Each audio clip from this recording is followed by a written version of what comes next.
To adjust date and time settings on Samsung Galaxy S26 Ultra, first of all, you will need to open settings on our device. Next step is to look down to the general management, and then we'll be able to find date and time options.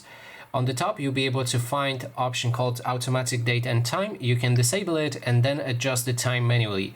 But by doing this, you may cause some of the issues for synchronization, which means some of the apps or websites won't work. So I would recommend to put it on. Then there's automatic time zone, and it's the same story. So you can disable it and then choose time zone manually, but by doing it, you can break synchronization and cause errors in apps.